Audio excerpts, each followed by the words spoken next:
Welcome the our channel. Today we how to restore cards in Trello from the archive, beginner guide step by step clearly.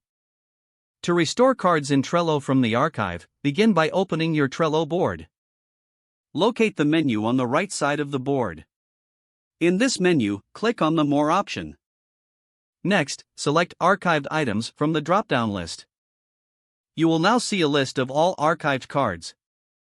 Browse through the archived cards to find the one you want to restore. Once you find the card, hover over it for more options. Click on the small expand button that appears on the right side of the card. This will open up the card details. At the bottom of the card details, look for the Send to Board option. Click on Send to Board to restore the card to its original list.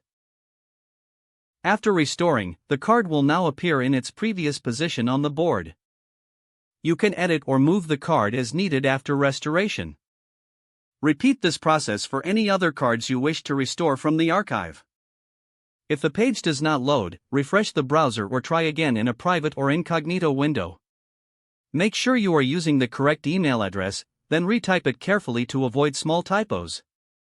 If your password is not accepted, use the reset option and create a new strong password you can remember.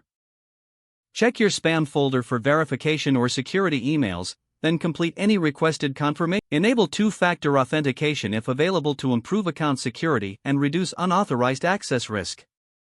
After signing in, review your profile details so your contact information and settings are accurate and current. If you see an error message, note it down and try again after restarting your device and internet connection. Log out when you finish, especially on shared devices, to keep your account and payment information secure. If the page does not load, refresh the browser or try again in a private or incognito window. Make sure you are using the correct email address, then retype it carefully to avoid small typos. If your password is not accepted, use the reset option and create a new strong password you can remember. Check your spam folder for verification or security emails, then complete any requested confirmation steps. Enable two-factor authentication if available to improve account security and reduce unauthorized access risk.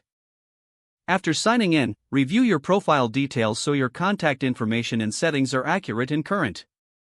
Don't forget to like this video and subscribe to our channel for more step-by-step tech guides.